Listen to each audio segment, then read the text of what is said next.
Testing 1 2 1 2 1 2. We in the building. So hold on, y'all. Let me come on the screen really quick. I'm a little late to my own party. Hold on. Here we go.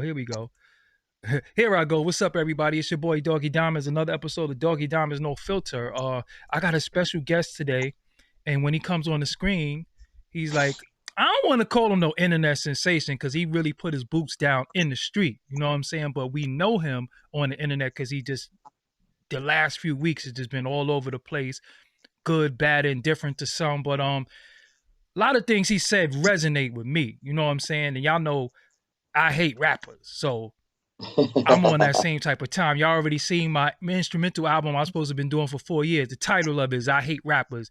And some of the things he said is things that I've already said. So without further ado, I'm going to shut up and I'm going to bring the homie on the screen real quick.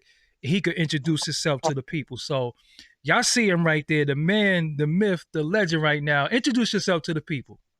Say, man, my name is Charleston White by way of Fort Worth, Texas, aka Texas nigga. Rat Williams, outspoken hip hop critic, and very active community activist, man, and youth advocate. So let me ask you something. Rat Williams, what is that one? I never heard that before. Man, Rat Williams. Rat Williams is a internet persona. That the internet gave me that name. Okay. And so I embraced that name, right? One day I was doing a Facebook Live talking about the community, talking about the youth that's dying in the community, man. There's been a 80% increase in violence in the city, right? And it's been mostly children dying and children committing the murders. So speaking out against that on Facebook Live, man, I got some so-called social media gangsters who got on there with the threats and talking about what they gonna do to me, and they know where I'm at. And so me being the damn fool that I could be, I toyed with him. Nigga, you on here talking about you a gangster, you go do this, you repping your set, talking about you trapping off your phone. He steady hollering, will drop your address, well, where your location? So, nigga, I'm at the police department. Yeah, you bad motherfucker. Yeah, come up here and let's fight at the police department. You that goddamn bad, nigga. So I flicked the camera around, show I was sitting in the neighborhood police community center, flip back, and I'm smoking a blunt the whole time. Yeah, bitch ass nigga, come up here. So that went viral on World Star Hip Hop, man. That little old, I call it a skit, right? It went viral. And so social media say, oh, he a snitch, he a rat, he at the police department. And so, man, I embraced the name, homie. And played the role. So there is no snitch paperwork on you. There is nothing that anybody could say that he told on me. There's no, because if it was, I'm pretty sure somebody would have came out and said he told on me in 1987. That would have came out already, right? Yeah, homie. If a nigga, if I was snorting cocaine, the nigga that sell me cocaine would have been told somebody. If I pop pills, the pill man would have told somebody. If I was the nigga like the little league football coaches who fuck all the women in the neighborhood, I would be known as a whoremonger. If I was the nigga in the strip club tricking on the bitches, I would be known. In 1 year, homie, you ain't seen a video of a nigga saying, hey, he put my homeboy in jail. Hey, I'm the nigga that it ain't been nothing, homie. I'm married. I'm a day one daddy. So I haven't abandoned I've been in my children's life since they've been conceived. I'm part of PTA. The teachers and the principals at school know me.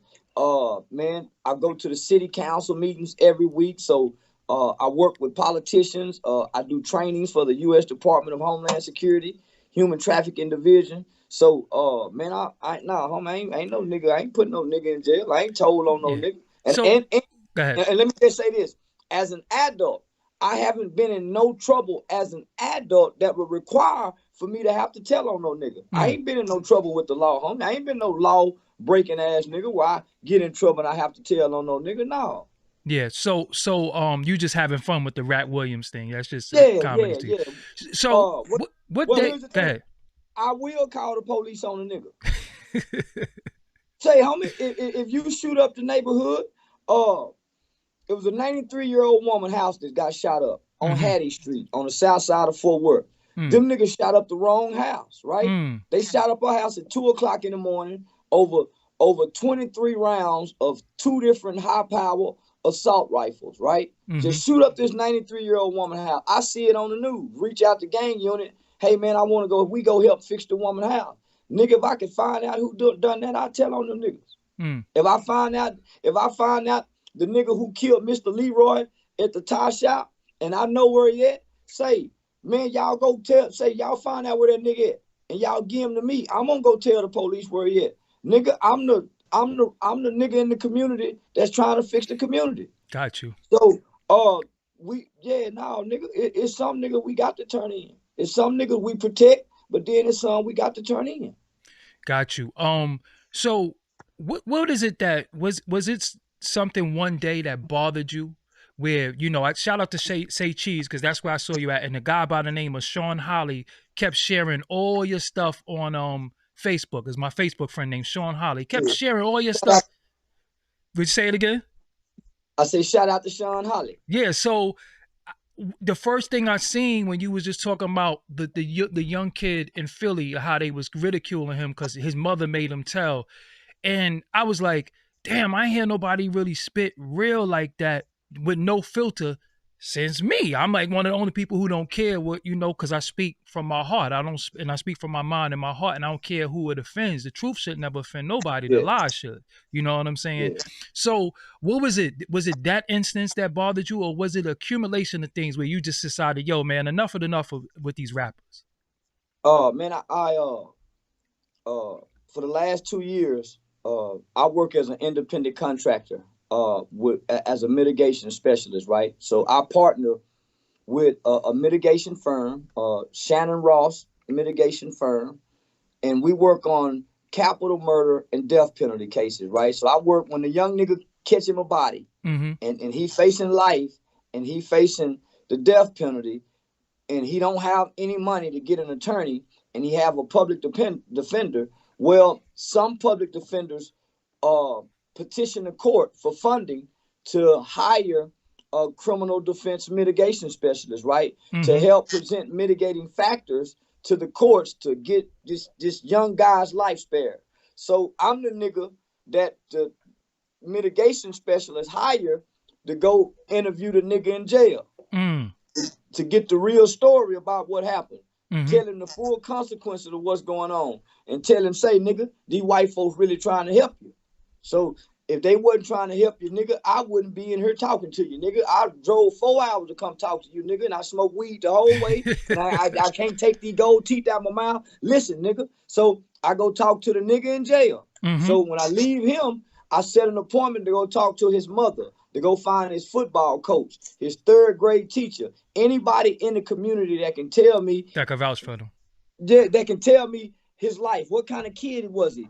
Was he molested? Was he beat on? Was he on medication? Was he in special education? So it's easier for them to hire me to do that, to really help their clients, because most black people not gonna open up to these white lawyers and these defense mitigation specialists, right? So I do this for the last 2 years. For the last 8 years, I've been working in the community, homie. I've been burying kids. I've been seeing when the young 15-year-old blood niggas die, how they mother ain't got no blood niggas helping them bury nobody. I see how they forgotten about. I'm going into juvenile detention centers. I'm teaching classes at the adult parole office, or the central parole office, where when a nigga get out of prison every Tuesday and Thursday, they got to come hear me talk. And then I grew up with killers. I'm not, most niggas talk that shit, homie. From 14 to 21, I grew up with killers. I grew up with children who committed some of the worst crimes, some of the most heinous crimes in the history of the state of Texas to this day. So I know what killers are like after they kill, right? So I see, I'm in an institution with 400 people. All them niggas wasn't solid. Some niggas told, some niggas confessed. So, man, niggas talking, and I ain't never met a cold-blooded child.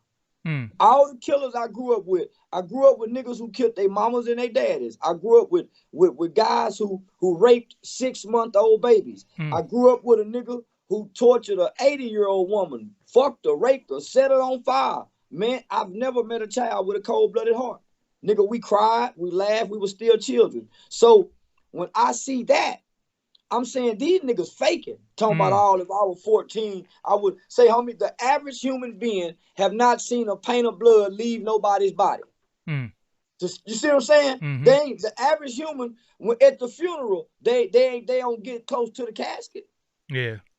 So let alone you want to tell me y'all go witness whatever. So let me say this, right? My convictions as a man, my convictions as a father. I have a teenage son. I have a pre-adolescent daughter. So my convictions, my convictions is what made me speak out about it. When I was once a kid who believed rappers was really gangster.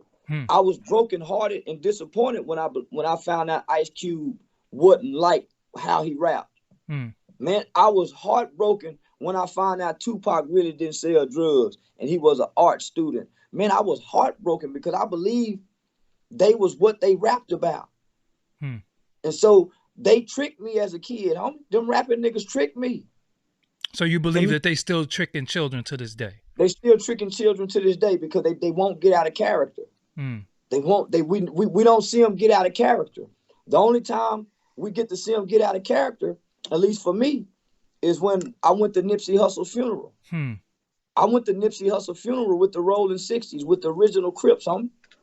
T. Manuel, Cappuccino, Big Sight, Barefoot Pookie, OG Skull, Raymond Washington's daughter, Ray Way. Man, homie, I went with the originals, Miss SS.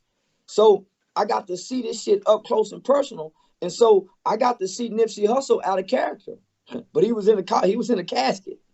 And as I listened and paid attention, I heard his mother speak of Aramis. I heard Farrakhan speak of Aramis. Stevie Wonder sung to Aramis. Lil Wayne's son, when he got up and spoke about the dream that he had about him, he said Aramis. Nigga, we celebrate Nipsey Hussle. Nipsey Hussle was just rolling 60s. Aramis is the one that had the spirit to give back to his community. So these niggas won't ever get out of character, homie. So what do you think about the artists who say, yo, I go back to the hood, I give back book bags and I give turkeys every year. I give back to my community. What about them? He a lying motherfucker. yeah, every last one of them niggas is a lying motherfucker. They don't get shit back to the community. Matter of fact, nigga, fuck giving back to your community, nigga. Charity starts in the home. How the fuck you gonna come build your community up and your auntie need dope? It's a dope program you can put her in. Your grandmama need help. The family need a family business that you can put in place and say, hey, unc, you go run this. Grandmama, you run this. How the fuck you go build your community up, nigga, and overlook your family? Damn, that, woo. Send chills down my spine. Man, nigga, fuck them, nigga. Nigga, mama say charity starts in the home, nigga. How you gonna be out helping the community and you got cousins and aunties and uncles and people that need you, man? How you gonna overlook them people? When you said you said you said fuck Philly. Yeah. I know you don't really mean fuck Philly. I mean fuck Philly. And all the people in there though, but like all man, I don't mean all the people, man. There's some good hard-working folks that's not on the internet. Okay, yeah, so clarify that, bro, because I don't want people to think, because it is people from Philadelphia. This is what I'm saying. Okay. Philadelphia, ain't that a white man name? Yeah, facts. And ain't the state of Philadelphia, didn't they own slaves? Yeah, that's the liberty. Don't the state of Philadelphia do niggas bad? Facts. Commonwealth. Man, fuck Philadelphia, man. We gonna represent this white boy. We talk about America do us bad. We holler about the white man there. How we gonna pay homage to his state then? How we gonna represent Philly? How I'm gonna represent Texas against my own race? I ain't said fuck black people. I didn't say fuck black mamas. I didn't say fuck black bitches. I said fuck Philly. Nigga, we are bigger than Philly as a race. We don't have more loyalty to Philly than we do as each other. Yeah. What have Philly done for black people to be willing to kill and die for Philadelphia? They ready to kill me or maybe possibly die for what have Philadelphia done, and what are they gonna give to you for hurting me for saying fuck Philadelphia? Think about that, homie. Nah, that's real. That's real. So you mean to tell me we're that divided where I can say fuck Master Plantation? All I'm saying is fuck that plantation. Yeah. That's Yeah. all I'm saying. Nah, it makes It sense. ain't nothing. It ain't nothing my black brother can say to me, homie, and to say about this white boy's land. How in the fuck you nigga go love Philly so much and overlook the conditions? How can what I say about Philadelphia have niggas with such conviction where they want to threaten me? They want to threaten to hurt my family. They done threaten to kill my innocent mama. They done threaten to rape my daughter. How can your convictions be that motherfucking strong to kill me and you overlook the condition that you walk out and see every day? Nigga, you won't even pick no trash up in your neighborhood in Philadelphia. But you gonna tell me, you gonna kill me by what I done said? It's a nigga raping right now. It's a nigga beating a woman up on the block. You got a homeboy that beat up women. And you gonna say, man, let's get that nigga. He said something about Philly. Now, nigga, take a look on your block and see what's wrong on your block. Because there's some niggas doing way worse to Philadelphia than what I said. Mm. And that's not singled out Philly. That go for New York. That go for everywhere. That go for the whole United States. Listen, homie. Ain't nobody threatening me but Philadelphia, nigga. Okay. Philadelphia's, listen, this is why they threatening me. Because I spoke on Pop Hunter. Okay. Niggas from Philadelphia say, you can't speak on Philadelphia. Huh? Huh? Y'all gonna hurt me, homie? Nigga, we got police that killed baby Tamir Rice. Nigga, y'all didn't do nothing for Tamir Rice. Say, homie, I'm saying fuck Philly if y'all gonna come hurt me, but overlook what white folks do, nigga. Y'all some bitch ass niggas. And I stand on that, homie. I ain't never been to Philadelphia day before in my life, and I ain't got no niggas bad enough to come to Texas to come fuck with me, because I'm bad in Texas. So I ain't got to go to Philly. Nigga, they got worse conditions. These niggas gonna come say they gonna come hurt me, homie, because I spoke on a kid. So now I got all these niggas threatening me. What they gonna do to me? Nigga, we'll kill. Nigga, what I'm supposed to do? Just be nice to these niggas? No, nigga, fuck Philly, nigga. Check these punk ass niggas, nigga. So fuck Philly. And whatever come with it, come with it. Cause I got some niggas riding with me, nigga. I got some DC niggas saying fuck Philly. I got some Baltimore niggas, some New York niggas. I got some niggas riding with me cause I'm telling the truth. So y'all gonna come hurt a nigga that's telling the truth. I ain't bringing harm to the people. You got niggas bringing harm to the people. Nigga, I ain't brought no harm. I ain't never shot up nobody's mama house, homie. I ain't never pimped on the black broad. I ain't never hit a black woman, homie. I ain't never done nothing wrong to the neighborhood. All my crimes been across the railroad tracks, nigga, with them other folk.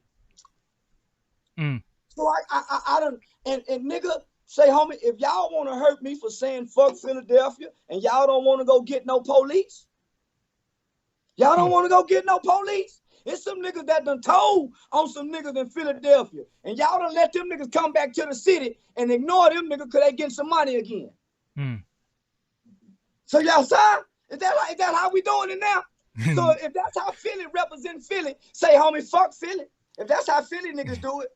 So you also, I follow you on IG and you post, you get a lot of love. You get a lot of people telling you, yo, what you saying resonate with me. What you said changed my life. Why doesn't that get magnified? Why don't the people realize that it is so many people that agree with you? Hey, homie, and when I get those, what I do, I screenshot those and I put them on my profile timeline. Our people been in the dark, homie. Right? When I was 17 years old, nigga, if you came and said something about Tupac, I would despise you. When I was 19 years old, nigga, if you said something about Pimp C, nigga, I would despise you. These are like my father. This is my youth pastor. These is my teachers, nigga. And I idolize and I admire these niggas. And I hold on to every word and everything that they do. You finna come talk against them? I've been in the dark, right? You ever had a nigga cut the lights on in the middle of the night, nigga? You take a long time for your eyes to just, hey man, goddamn, nigga. It actually hurt. It actually hurt. It actually hurt. So that's what's happening, homie. Mm. A light is shining through me, homie. And all I'm doing is just telling a story from what I done overcame. So it sounds like, oh, he bragging. Well, I gotta tell you, dumb motherfucker, what you want to hear, so I can tell you what you need to hear. Yeah. If I come telling you what you need to hear, you go reject me. Mm. So I got to come play a role, play like I'm ignorant and dumb, talk like the dumb, stupid rapper, say bitch, hoe, motherfucker, Nigga, and, say some, talk to pimp shit, do the Dolomite act, homie. And then I done told the motherfucker, yeah, nigga, I done kill a white man, nigga, I done pimped, I done this. So it sounds like he bragging, but no, nigga, it's just, I got to compete with them rapping niggas. Mm. I got to compete with the rapping niggas. I got to compete with the basketball niggas that want to rap, that hang out with the rapping niggas, that look like the rapping niggas, that's mimicking the street niggas just like the rapping niggas. Everybody mimicking the street niggas. The football playing niggas, when they take off their pads, they hanging with the rapping niggas, mimicking the street niggas. Mm. And the kids mimicking the rapping niggas. And he live in a gated community somewhere, far away from all this shit. Man. he far away from all the shit that he telling you to go fucking do. Yeah. And the gangsters is raising their kids. The real gangster killing niggas they playing square, they playing granddaddy, they playing forklift driver, they playing truck driver. They not on the end. They got too much that they got too many wrongs that they have to right. They got too many demons that they got to fight with. They got too many conditions and obstacles in those conditions that they have to overcome to be on the internet saying, fuck you, bitch ass nigga. So when I get the internet niggas, I know these aren't our niggas. Yeah, they ain't no real niggas, nah. Nah, these aren't our niggas on here. Yeah. So I ain't never disrespected a real nigga. Never. So, in our community, because, the world is a ghetto, your community ain't no different from Brooklyn. All of it is the same. We all oppressed. In the 80s, crack hit us hard, right? Crack hit us hard. My father suffered from substance abuse. It took him till I was grown to kick. And then he, by the time he recovered, he passed away. So I consider myself to be a fatherless child. The only difference with me is that I ran the streets, I did the dumb stuff, but then after a certain time in my life, I got knowledge of self. I started reading books and I'm like, man, this is wrong. I can't be doing this. What does the absence of a father do to children? It strips you of your identity. Mm. You have a name, but you don't have an identity. It removes the protection from around you, right? The world treats a fatherless child different than they do a child with a father. The world is real ugly and mean and nasty and perverted to a fatherless child. He's open prey. She's open prey. The crack era, homie, we've gone on as if that had no detrimental effect on us. It's almost as if it's still fucking us up to this day. Hey, homie, we act as if it didn't happen and it didn't exist. And when we look at our young people, we say, man, what the fuck is wrong with these niggas? These is crack babies. Yeah. They done grew up. Man, the chemical imbalance, right? From working with children, I started out asking questions like this. Hey, man, what's the difference between today's children and us when we was coming through the juvenile system, right? They said today's children are suffering and battling a dual diagnosis, right? Mental health and substance abuse, right? So most of them aren't going to go get diagnosed unless they got the side-ass mama playing for the check. To get the SSI, yep. Yeah, it's a whole bunch of bitches do that. Nigga play for the retard check. Yeah, nigga just to get the little nigga doped up like a motherfucker. But so they're not getting a diagnosis, but they have a need for a substance, right? They have a need for a substance. So that's why all the young niggas doped up now. All the young niggas doped up with no diagnosis. So they ain't number robotic killers. Robotic killers. So They numb. They got to numb the pain. So no father in the house. Homie, you know how many bullshit uncles done fucked over so many nephews?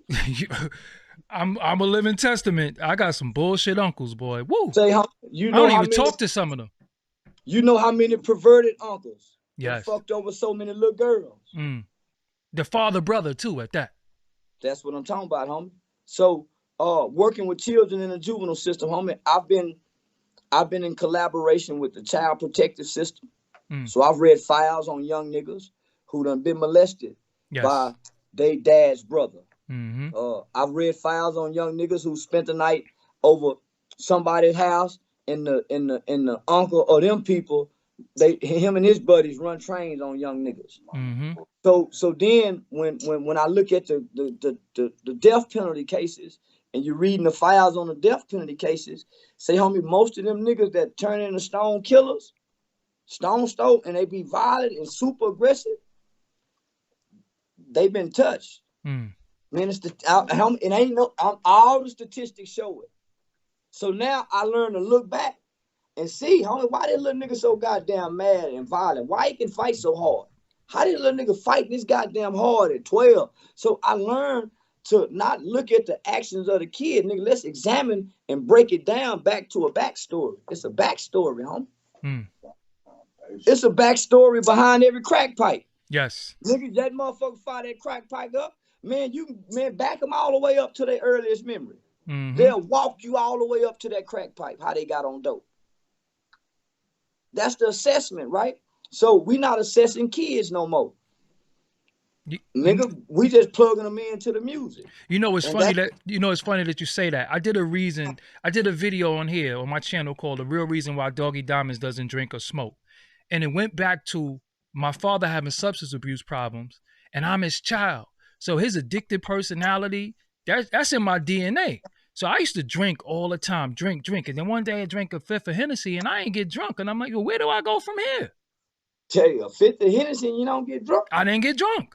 I'm like, so where do I go from here? That's when you start experimenting. Let me mix that with this. And that's when I said, no, this is where you got to stop, because maybe this is the point. And then I started thinking about, why are you drinking? I started thinking about the trauma. My best friend got shot in the head, killed. I had found him in the hospital. I had to identify his body at 16. I done got stabbed up. I done got shot at. Seen my other cousin shot up. So the trauma and the depression was what was making me drink. So that's what made me say, you know what? I'm not even drinking no more. I'm gonna go get help for the problem, because the drinking is just soothing the problem. But now when I get drunk, I'm ultra violent. And then when I sober up, I'm still depressed. So now you need help. So that was me being able to find that out. But I gave myself a chance, because like I said, I got knowledge of self. Knowledge of self is not a doctrine, it's who I am, and knowing what I'm about. You know what I'm saying? But I'm like one in the hood of hundreds, and everybody don't get to do that, because some dudes don't go to the penitentiary, some dudes gonna shoot, stab, kill, do all types of madness just to get the aggression out. You know what I'm saying? And I ain't gonna front, I partook in a lot of street stuff because I was aggressive, because I was mad. Y'all killed my friend. Nah, everybody gotta die, everybody gotta get hurt. I don't care. But then one day, like I said, I remember we robbed somebody, and the kid had 50 cents in his pocket, 2 quarters, and we beat the hell out of him. He only had 2 quarters. And I was like, I can't do this no more. Well, at least I'm not going to do it to our people. I go to Midtown Manhattan and start robbing the white folks. So that's what we started doing. You know what I'm saying? But it took me to say, you know what? That addiction, that's in my DNA. So I got to be careful, because one day my father just started smoking crack. You know what I'm saying? And then I know his trauma, my mother dying and being in the service and all that, but again, it's all trauma-induced, trauma-based, and I got it from a child. My father passed it to me, the trauma of being a crackhead, living with him, also the trauma of me being a teen and seeing violence, gun shooting, all this stuff. And then I'm abusing liquor, but it ain't helping me. So like I said, one day I just said, yo, you know what? No more. But these little dudes, they don't know how to find the out. So they just go harder and harder. They only out is waking up on count. You understand what I'm saying? Like they don't. And then go ahead. Man, I was fortunate enough. When we caught a murder case, homie. I'm first generation. I'm first generation of children in the state of Texas to be tried, adjudicated, who began committing murders, right? Mm-hmm. When you do the history of juvenile delinquency and just in America, out California kids, them niggas started the Crip and Blood shit. They were some of the first children in black culture and in black America to kill other Mm-hmm. black people. Mm-hmm. They the first kids to start kicking that shit off with the 71, 72 Baloo murders. It's like the first generation of Crips wasn't killers. It was the motherfuckers up under Tukey and them, right? The ones Mm-hmm. who started the sets. So outside of that, America was a lovely place for black people. Mm-hmm. Crack comes, right? And it changes the dynamic of who we are as a people, right? It changes the dynamic, homie. So now you got kids in the streets. Now you got kids in traps. You got kids selling dope. Now they got guns and they in pain. So the streets used to didn't let kids come in the streets. Yeah, they used to always tell me, take your ass to school. If I catch you out here, I'm gonna punch you. Go to school. Summer youth. I did summer youth. I did all that. You know what I'm saying? So here come crack, right? So crack, nigga, look, it made the old niggas docile. It made them stop. It made them weak to a constitution. Man, niggas broke weak with that crack, right? So now here we are. We selling crack to our grandmothers. We selling crack to our uncles. We tricking with our homeboys' moms. Yep. We tricking with our homeboys' grandmothers. We being able to fuck our elders, homie. They suck our dick and we beating them up. Nigga, we was disrespectful to the dope fiend. We just taking their cars, fucking them up. So we go to killing. So America hadn't dealt with kids killing before.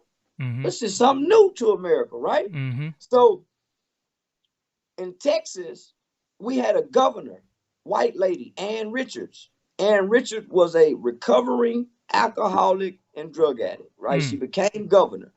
And she understood rehabilitation, right? So our juvenile system, when I went in, it was the whole concept and the whole focus, the whole structure of this agency and this system was to rehabilitate a child and to resocialize. Resocialization is what they called it, right? Yes, sir, no, ma'am. And it taught us thinking errors. And so what they did, they went out and brought the world's best psychiatrists and psychologists and brought them to this institution, homie. And they ran an experiment, right? So they ran a child experiment on us, right? We're child murderers and rapists and capital murder. Man, there was some shit in there, right? And they put us in what they call a positive peer culture. And it was a co-ed facility. We had an in-ground swimming pool. We had a gym, weight room, game room. Niggas could have off-campus job. Niggas could go to take college courses. So they gave us all the skills and the tools that we needed, right? So I was taught early through therapeutic groups how to process thoughts and feelings. And one of the things that they taught us is violence is a cycle. Violence is a cycle, homie. It's a cycle that you go through, right? And the starting point of every violent episode is a poor me attitude. When you said, I found self. So finding self is how you break cycles. Finding self is the start of everything in life, homie. So in order to find self, you got to be able to connect to daddy. You got to be able to connect to mama. That's the source of self. If you don't know nothing about your daddy, homie, you battling some demons. You got some chromosomes. You got some things and some ways, some traits, some addictions, and some curses that's bound to you and only you that you know nothing about because you don't know your father. Your mama them saying things, you act just like your daddy, and you don't know why these people treating you like this because you act like your dad. And they seeing your dad traits in it, and you, rather than introducing you to your father's side of the family, they're going to beat that out of you. Don't let your daddy be a hell of a motherfucking nigga, and he was in trouble. He was nigga, and the little boy is starting to show traits of his father. They will emasculate him. They will beat him. They will abuse him from the lack of understanding that he needs his father to correct this. He needs his father. He needs his father's mother. He needs to know something about his father so he can understand himself. So what do these children do if their father is deceased?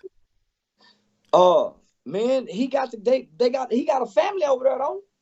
You Yeah, know yeah. how, say, homie, I remember times going to my dad's side of the family, and them people made me feel special just because I was my dad's child. Mm-hmm. Oh, there go Charles Ray, boy, you look just like your daddy. Mm-hmm. That was affirmation that I needed. Mm. I was affirmation that I got to hear stories about daddy. Nigga, that was so, man, I want to connect. I want to connect with some part of daddy. Mm-hmm. So that connection is severed, nigga. So I go in that institution, and what made juvie so good, I found daddy in there, nigga. Mm. I ain't mind breaking no motherfucking getting arrested. Nigga going down there to juvenile. Nigga, I got Big Al, Ted, Tony, all them black men down there that nigga get a hug from. And then when I got in that juvenile detention center, homie, and I finally got exposed to the gang culture, shit, nigga, the gang was everything I was looking for. Coming from a single parent home who mother worked all the time and didn't have no father, never been spanked by a man, never been disciplined by a man. Nigga, that gang was everything that I was looking for. So they gave you the daddy, the uncle, the brother, the cousin, everything that you did. It gave me the discipline. Mm. Most people don't think children don't like being punished, but children like they need the discipline. Mm. That gives you the security that people care about you, right? Mm-hmm. The structure, the gang had structure. Mm. Uh, uh, the gang had rules to follow.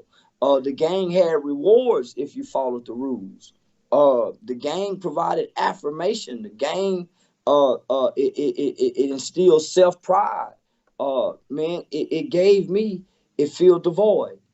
So right now in 2021, you are not for the children joining the gangs anymore. Why not? Uh, Let me say this, homie. I ain't never had a hug by a man till I joined the gang. Mm. Other than them juvenile niggas. Uh, I had never heard a man say I love you, homie. Mm. To the homies in the set start saying that shit. Mm. So when they said it, man, I can write mama now and tell mama I don't need you no more, mama. Mm. I can write mama and tell I don't need you no more, and I don't need your God no more. Mm. I got this now, mama, and it's what I've been looking for, and I'm willing to. I die for this. I go spend the rest of my life for this. I rape for this. Yeah, I whatever this want to do, nigga, I'm with it. So the I wouldn't tell no kid not to join no gang, homie. I ain't finna sit up here and say that. As much as I have a disdain for gangs and the actions of gangs, let me just say that. Sometimes they born in it, Mm. right? But It's yeah, a they don't lot even of have a born. choice. They already got a color on. They yeah. Yeah, Yep. yeah. Sometimes because your mother is poor and she can't live nowhere else in this zip code, you have to be this. Mm-hmm. So you ain't got no choice. And so for me to tell a kid not to do that would be me Yep. telling the kid, yeah. So what I tell kids and what I tell young niggas is, nigga, if you say you love what you love, you say Mm. you love that shit, go make a difference in it. Mm. Yeah, we all can't go to jail, nigga. We all can't have mama crying with them obituaries, RIP t-shirts every year, nigga. So if you love what you say you love, nigga, go make a difference in it, nigga. Go back and make a difference in it, nigga. Mm. Add some positive to it. So that's the best advice. Mm. Other than that, okay, nigga, this is what we gotta do, homie. All the young niggas don't want to go to college. Some niggas want to shoot, some niggas want to sell dope. So the ones that want to sell dope, we teach them how to sell dope. And listen, nigga. You selling dope, right, nigga? Make sure you put up some money for bond. Make sure you have you some lawyer money. And nigga, you gonna need you some commissary money. So Mm. make sure while you at, so ain't nobody teaching the young niggas that. So when he get to jail, he hollering, mama, can Put you the come house get up. me? Yeah, put the house up. Yeah, so now, so if it's okay, nigga, what you want to do? Man, I want to sell dope. Okay, you show them, okay, what you selling dope? Show them how you doing it wrong. Say, nigga, okay, you going to the penitentiary. We need program. Listen, homie.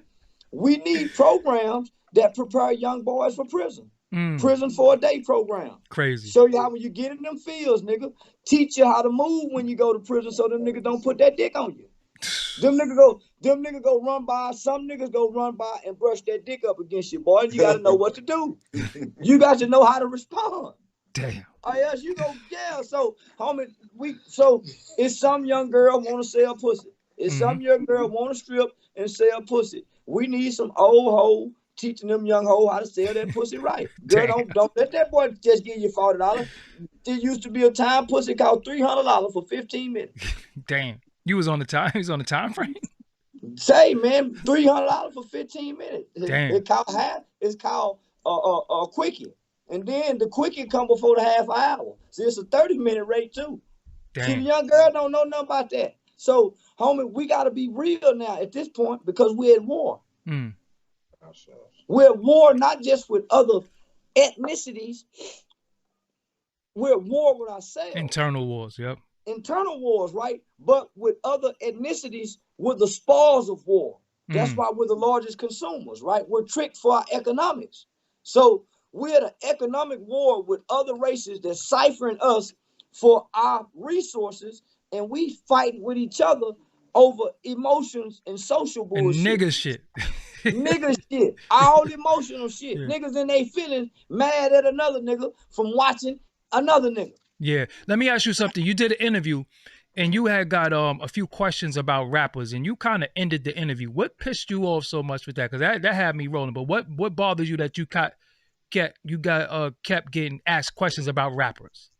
The dude told me he done this research on me. And I'm saying to myself, you went and watched all the Say Cheese TV explaining to me, you know, what I feel about rappers, right? And I'm saying, okay, at this point, homie, when somebody go sit me down and say, hey, man, what do you really do in the community? Ain't none of these niggas asking that, homie. Everybody asking me about the social, what I've said on social media, and I'm steady saying, hey, y'all look at what I do in real life. So nobody's asked, well, hey, man, tell me about hype. No one said, well, hey, man, I see you got drug out of city council. Do you do, so I'm saying, nah, homie, I'm wasting my time at this point now when I'm sitting down and keep talking about rappers when I'm such a resourceful person to my people and to my community. Man, use me better is what I'm telling the people, homie. Get me on here and ask me some questions. How can we get more young black men to have access to a criminal defense mitigation specialist, homie? Because that's every black boy that get in trouble for a robbery that's facing a long, long time. He need a defense mitigation specialist, homie. So that's different from a lawyer? That's totally different from a lawyer. Okay. It's totally different. See, mitigation, right? Mitigating factors is what they present to the court and say, man, this is not an excuse, but here's the reason why he's like this. And the courts take those mitigating factors based on our Constitution, and they have to take that in consideration, homie. We as black people, any crime we commit, our conditions. Yeah, we got an excuse. we got an excuse. I'm black and I've been oppressed. Right?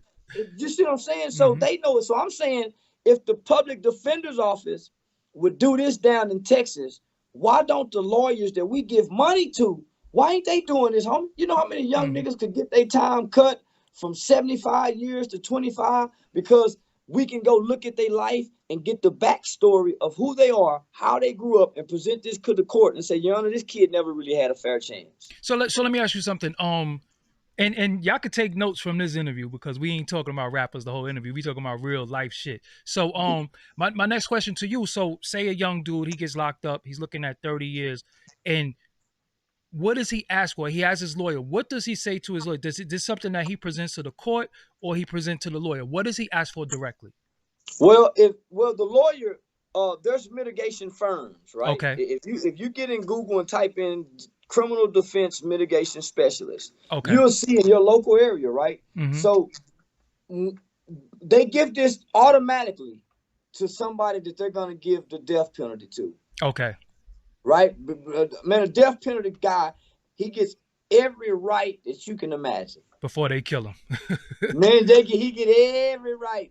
Now, me and you, we might get fucked over, but they Yeah. go max him out in all his rights, right? Mm-hmm. So they're gonna make sure he have somebody to come in and say, hey, he was born to a mother who was on crack. He stayed with his grandmother, and while he was at his grandmother's house, he was dropped on his head when he was 5 years old from brain trauma. So then they say in third grade he was molested.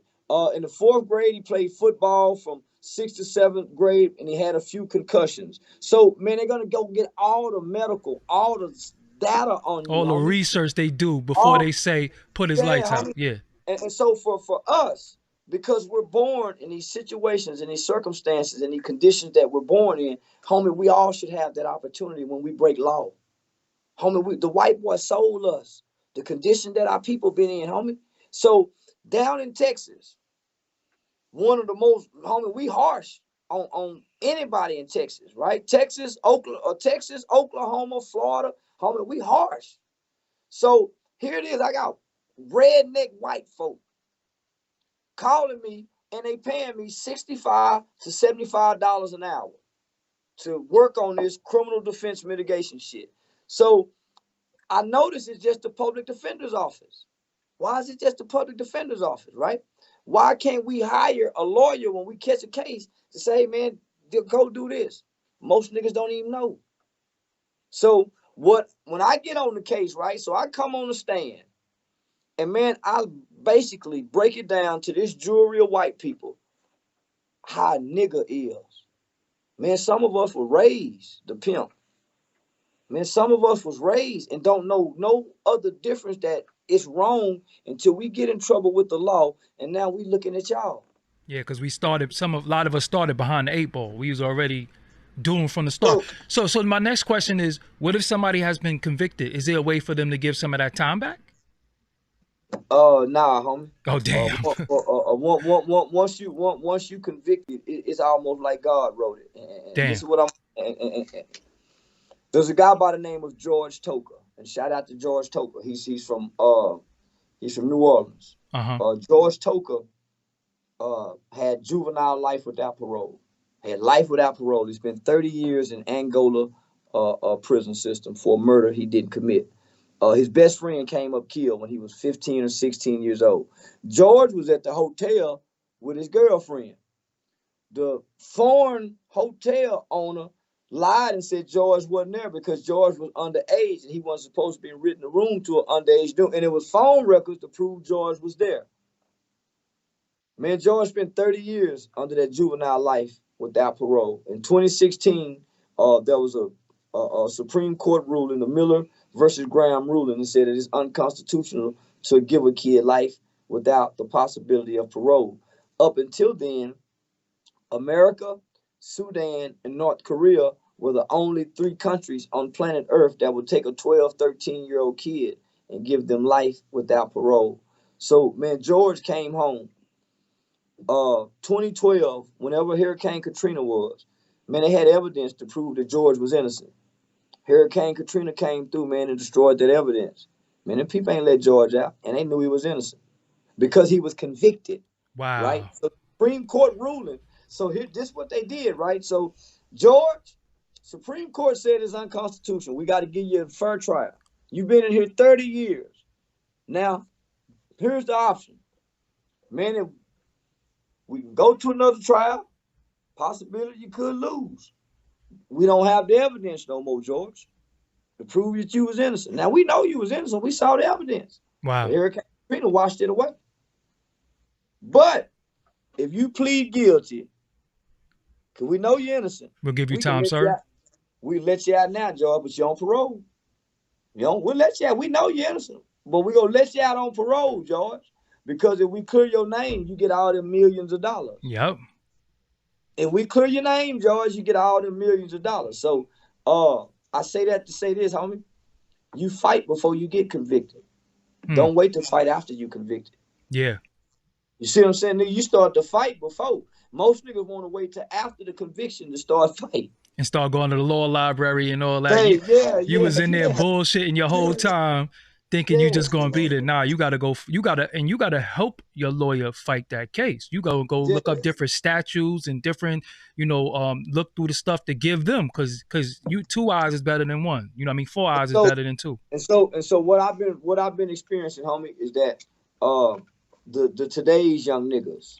Mm-hmm. We had praying mothers. Our generation of black men, we had praying mothers.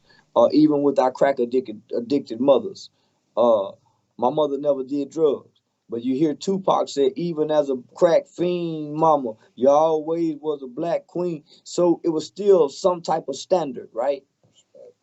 Some type of level of respect amongst our mothers and our grandmothers. Due to the crack era and niggas walking in and seeing their mothers trick, uh, niggas hearing about their mother's horn, uh,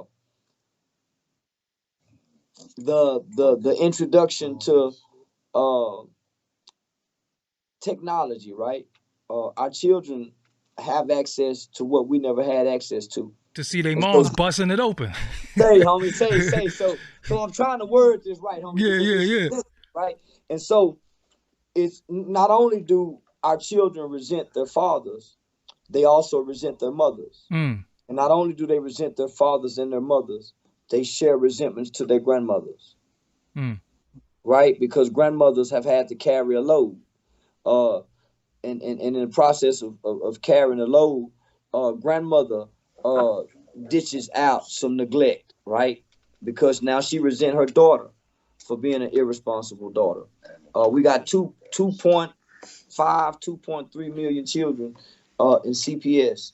Most black children have had some type of exposure to a CPS case, Mm. to a CPS worker, to a CPS investigation. And so now we we don't have the same level of respect for mama that we used to have, right? So that's how you can see a generation of children look to each other and say, I'm smoking tuka, I'm Yeah. smoking duck, I'm smoking this. And when the mamas get out and say something, they say, oh man, fuck her. Her son was rapping about it, but she wasn't. Yeah. You see, it used to be a level of nah, homie. So we're becoming just as heartless as the overseeing slave master white boy on the horse with the whip We out in these oceans. desensitized. We Yeah, desensitized. homie. Yeah. Yeah. And so how do we restore that, right? Mm-hmm. How do we restore that kind of dysfunction, that kind of pain, that kind of deep resentment, and almost hatred that we have, right? You got to take it back to the father. Hmm. You got to take, man, all that lie at the feet of the father. So again, if the father's deceased, is it on us to step up and be the hood father? Say, homie, it's his brother, his friend. You know how many your daddy partner, homie. Mm-hmm. Man, my nigga, something happened to me, man. My son know to call such and such, man. Your daddy partner. He ain't, man. You gonna let your nigga son go? You know that nigga dead, homie. You see that boy over there. Hmm. You ain't gonna go to his games. You ain't gonna reach out to him, man. You ain't gonna go pick him up and bring him over here with you, man. Come tell him, but man, let him see pictures of you, him and your daddy. You ain't, man. We gotta sow into our nigga son when our nigga go to jail, Mm-hmm. man. But we gotta do it without trying to fuck their mamas. That's real. Or the See, or the that's daughter. Or the daughter. or the daughter, homie. So When she get big enough. that's where the homie. That's why I talk so bold, because in 10 years I don't have that reputation. Mm-hmm. And nigga, any nigga that's fucking with me, nigga, we can fuck everything in the village except these kids' mamas we working with. Mm. We can go fuck it, but we ain't gonna fuck the kid mama we working with. Yeah, nigga. facts. Yeah, no, nigga, we ain't gonna do that. Yeah. So that's the character that we have to have as black men in our village, nigga. We can't be weak for the pussy and known for fucking all the women in the village, homie. That's what discredit us. We got to be honorable men, homie. Say that again. So that's where I come with my boldness, because you can't find no women to say nothing bad about me. I've never been accused of mistreating no children, messing with no children. I've never been accused of, man, he just doing it for the money. None of that, homie. Or doing it for the pussy. Yeah, none of that, homie. Yeah. So none of that. So that's where the boldness come from. And I can and those are my convictions. Because homie, I've been doing it for 10 years, watching the community party, have fun, fuck hoes, sip serve. And homie, these young niggas is now, we now got drill music. Trap music had a nigga going to the feds, had a nigga catching conspiracy charge, had a nigga getting kicked out of college because he wanted to go sell weed at the college dorm. The trap music had us. The NWA gangster music had us. Gangster with the gangster shit. Man, now we got this drill shit. Man, this drill shit is something different now. Where it's okay to shoot the whole block of women, baby. You know, I made a post a long time ago, and I said, yo, if you kill a baby, if you kill an old lady, if you kill somebody innocent, or you kill a woman, your ass deserve to get thrown under the jail. People was mad at me for saying, I'm like, yo, that shit is real. And I said, some of these niggas just gotta die. I just how I feel. Some of these Man, niggas just gotta die. You know why? Because you if you fucking kill a it up. woman, You fucking it up for everybody who's trying to be law-abiding citizens and do what they gotta do. If you want to be out here being a knucklehead, don't be yelling free no piece of shit. Nah, let his ass stay in jail, because that's where the fuck he belong. that nigga that shot that 7-year-old baby in Lenox Mall in Atlanta, that nigga wasn't supposed to, they weren't supposed to be looking for that nigga for no week or two. Nigga, when some go down in the neighborhood, right? And everything is over with. Nigga get away, go back to the neighborhood. Supposed to get fucked up. Yeah, he's supposed to hear. Say, homie, it's supposed to be some niggas back in the herd. What? Say, homie, get on the phone, get that nigga on here. Say, nigga, you go, hey, go on down there. You better go down there or deal with us. You rather go down there. You rather go turn yourself in. Go say, homie, listen, go down there, homie. And then now as the community, say, homie, let's go make it right with this family. Let's go see what this family need. Man, that nigga fucked up. Get him a lawyer. If he a low down dirty motherfucker, we might need to kill him ourselves, depending on how bad he done. But he just in the mall with that bullshit tripping. Nah, man, go on down there and let that white boy deal with you, nigga. You done fucked up. Yeah, because where's the accountability for these babies getting killed? Yeah. You think you finna come run in our village and we supposed to provide you protection, shelter, people, food and shelter. And you done killed the baby, and now these white folks finna come down here, master finna come down here in the slave quarter, kicking in doors. And while he kicking in the door, he might knock down grandmama, he might shoot somebody, he might find dope over here. Nigga, you finna bring all this to us now. No, nigga, go on down there. And take the gun with you. Yeah, right. Go on down there and take the gun with you, nigga. Yeah, take the murder weapon with you, nigga. Yeah.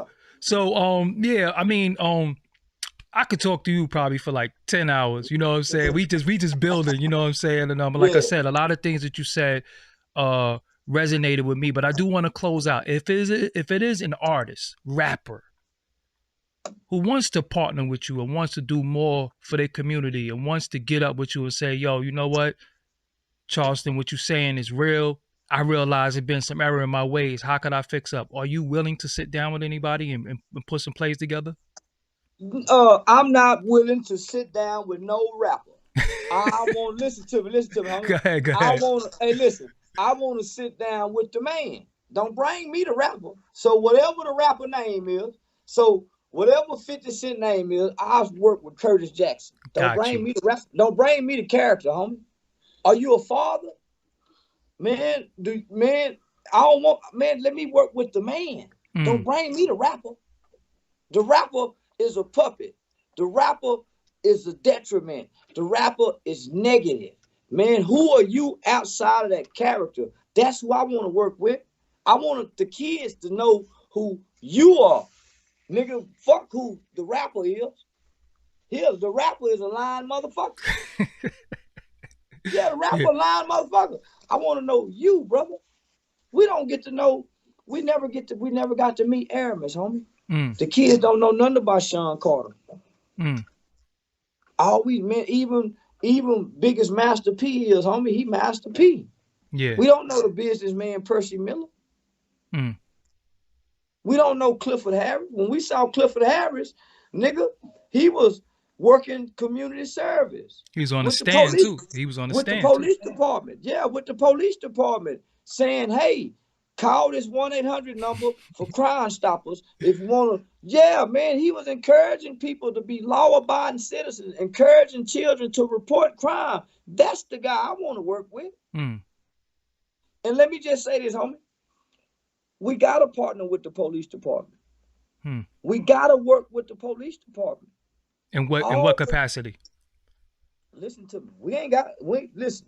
What the listen. Let me. All the niggas that raise their hand to be criminals. Nigga going to jail is part of it, right? You and the police play cops and robbers, right? The police job to catch you. It's your job to get away from the police for the police not to catch you.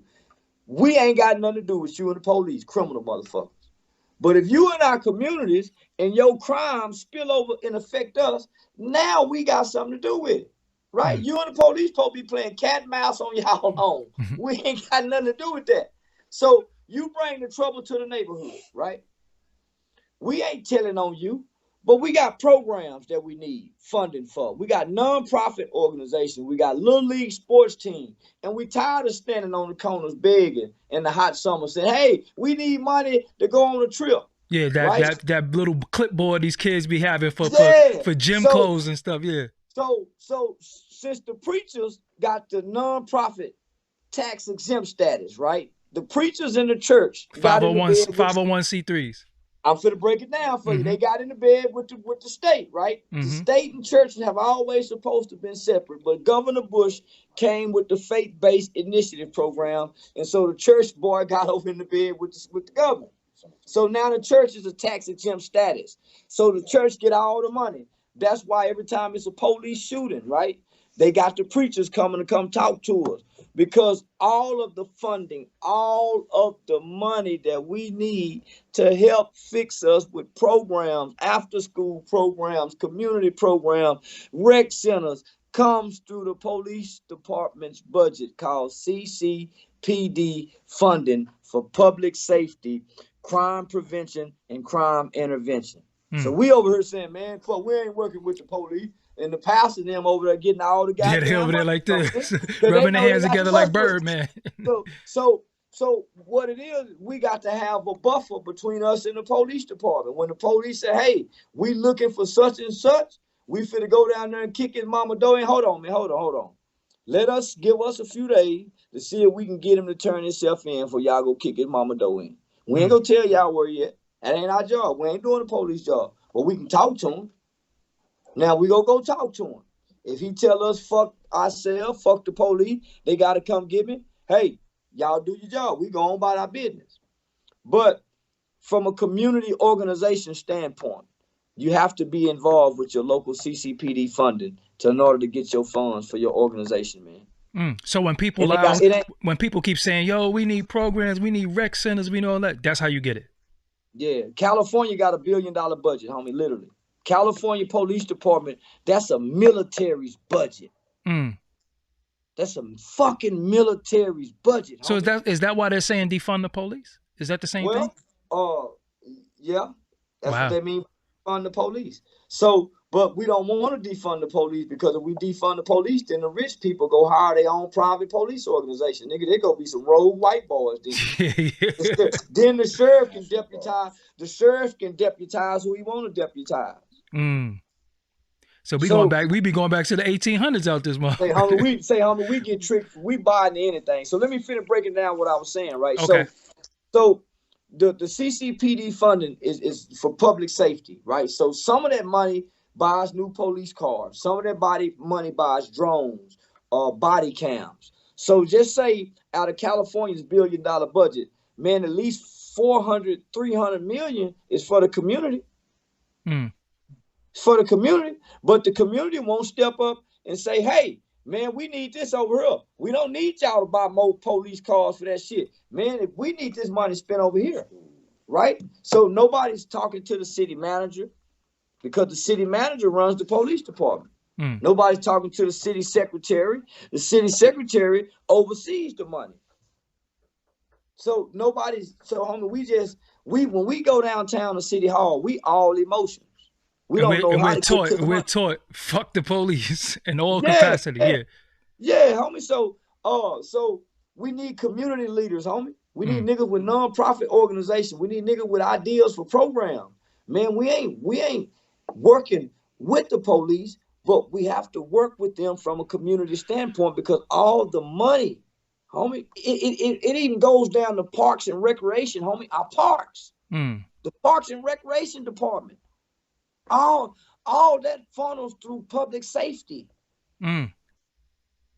You see what I'm saying? So niggas ain't got the game, homie. We all emotion, man. Fuck the police. Say, homie, niggas listen to Nipsey Hussle, but they don't listen to Nipsey Hussle. He told niggas about the spook who sat by the door. Yeah, Niggas, it's supposed to be a spook on every job.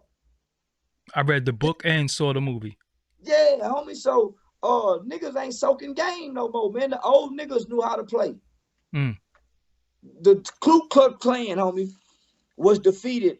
The United States government defeated the Ku Klux Klan in like 1920, right? They toppled them motherfuckers, and that was one of the greatest accomplishments of this country, right? Of the Republican Party was to topple the Ku Klux Klan.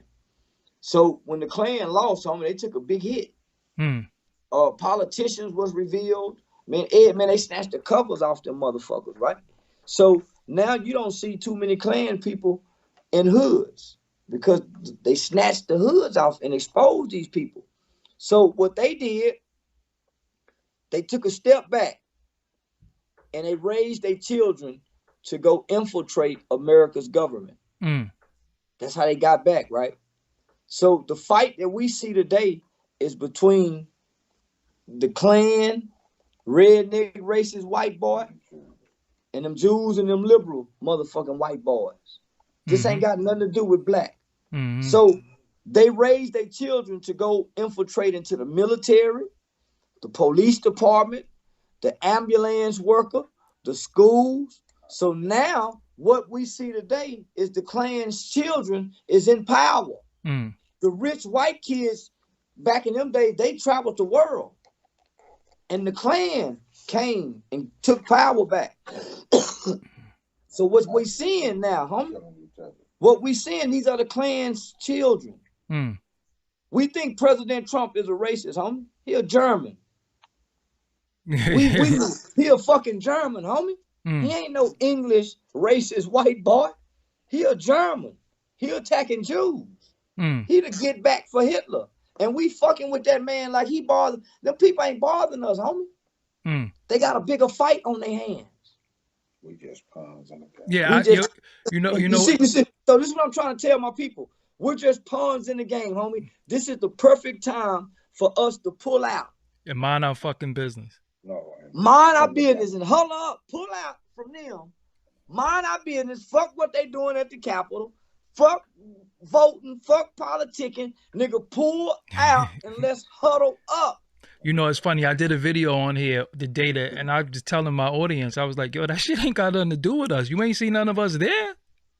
No, we wasn't climbing no wall. Only one we saw there was the super cop trying to stop them. And he didn't get no help. They because they knew they was coming. He was supposed to step to the side, put his badge down, put his guns down, and take selfies with him, like the white boy. He up there trying to stop him. He supposed to take selfies with him. Man, get out the goddamn way, nigga. What's wrong with you? All right, so yo, man, this is give him your social media. Man, Instagram, Charleston J. White. Man, the real Charleston J. White. And my YouTube, man. My YouTube is the official Charleston White YouTube channel. Man, I'm on Gangster Chronicles every Tuesday, every Wednesday, right? Yeah, every Wednesday. Oh, I'm the new host. You the host. Oh yeah, well, I'm say, man, say we the new. I just got word. I've been saying it, but I just got confirmation, man. I'm the new host of Gangster Chronicles South, man. Me and my nigga Anthony Dewberry, out of West Dallas, man. I'm gonna put the camera on him right quick. Where you at, dude? Right there. And then man, we ain't seeing what happened. What happened? Oh, y'all didn't see him? There we go. Yeah. There you go. I was gonna, cause you know, I executive produced the Gangster Chronicles, so I was Oh, you gonna do? yeah, Oh man, I never get. so I was gonna let the world know that we got a new Gangster Chronicles South starting with you. You know what I'm saying? And the homie right there. So yeah, it's a lot. It's a lot going on in 2021. Like I said, when I wanted to interview with you, I just made a phone call and I got right through you. Got on the Yeah, phone. It was like dip, dip, dip, dip, dip, dip. That was it. You know what I'm saying? So yeah, let's just keep putting down this game. You have a lot of information that I think people should extract the information. Stay away from the sensational idea. The titles is good. Some of the things he say is funny. It makes me laugh. But what you just said about the police and the funding and all that, I didn't know that. So that's what I want the people to know about. You know what I'm saying? That's what I think the people need to take from what you're saying, because now we could go to the police and say, y'all gotta give up some of that bread because we know what y'all got. You know what I'm saying? Now yeah, we know what y'all getting. I'm not here to work with you to police the community. That's your job. You know what I'm yeah. saying? What I'm here for is to get something for these centers. We need some computers. These basketball courts ain't been fixed in 10 years. And we know y'all got the money. And the fact that we're not, when they're not giving up, when we're not getting none of the budget, they allot the money other places. They say, well, shit, these niggas don't want it. They could have had this, but they ain't asked for it. You know what I'm saying? So you don't, a closed mouth don't get fed. So And go let ahead. me just drop one other thing about the 900 is it $1 billion stimulus package. Yes, I believe so. It's a $900 billion stimulus package. Say, man, y'all go read it. It's about 24 pages, 25 pages long, but it's a lot of shit in that package, homie, that gets funding to our communities. Man, anybody that got land in the hood, homie, a little piece, a lot of land, turn it into a garden. Mm. Homie, they man, 40, 50, $60,000, homie. Just your local county grants, your state grants, homie. They got $10,000 just to teach kids how to garden, grow, homie. Inner city garden, inner city farming. Black people got to get back into the farming, homie. If you got some land, nigga, put one goat on it. Nigga, get the tax incentive off of it. Put one livestock on it, nigga, one chicken, and watch how much money you get.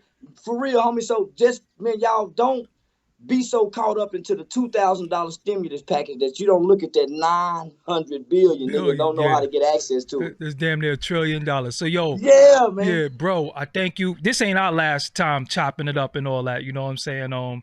Yeah, but this is Doggie Diamonds, no filter. I'm here. This has been no filter.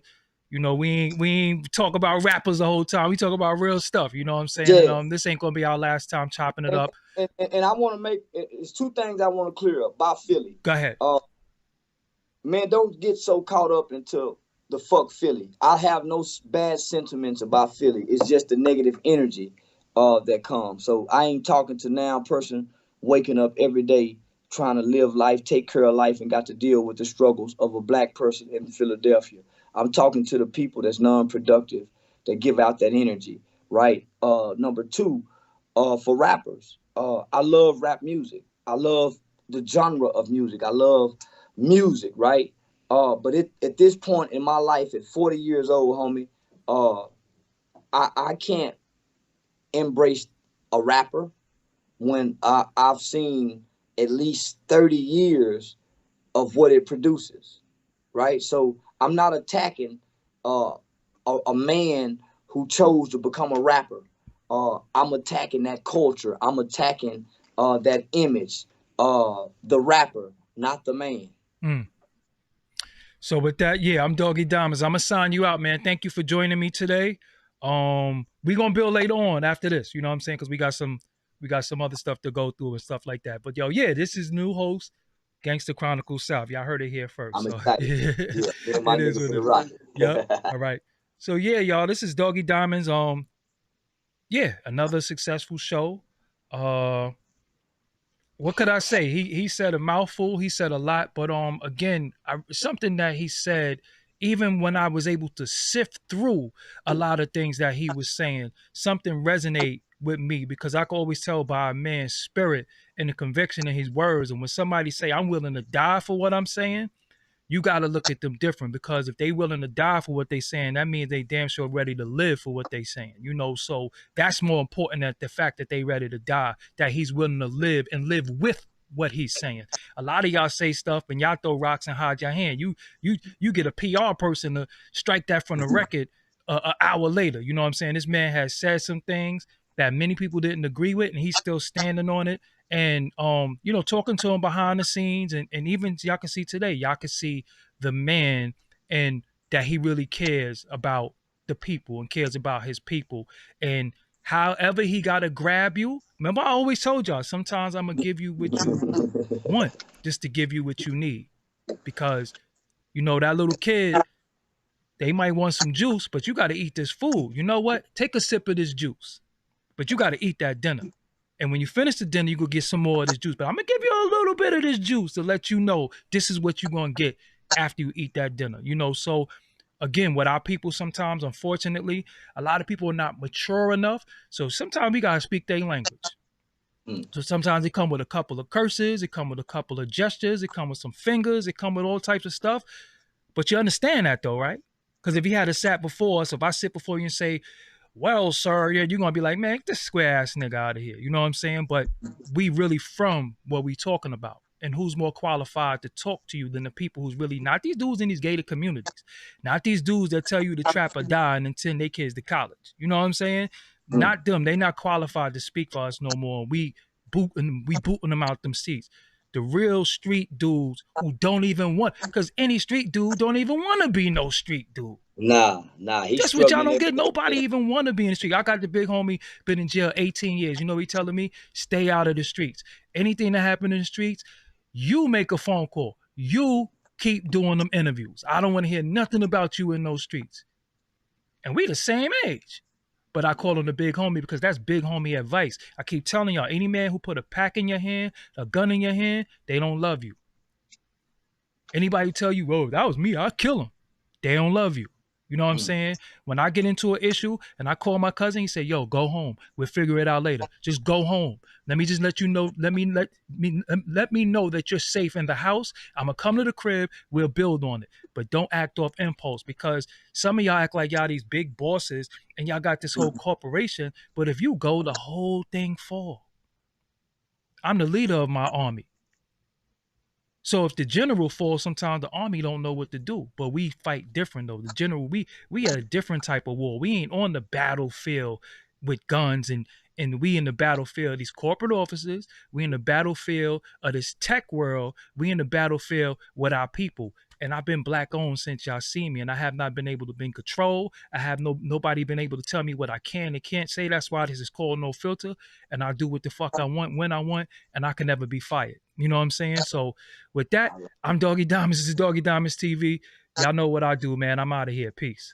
Make sure you click subscribe, youtube.com/Doggie Diamonds TV. Until next time, peace. All right, yeah, he's still on the screen, y'all. So yeah, I'm gonna sign y'all out, and then I'm going. I'm gonna build with him offline. Peace, y'all. Yeah. All right, let me stop recording.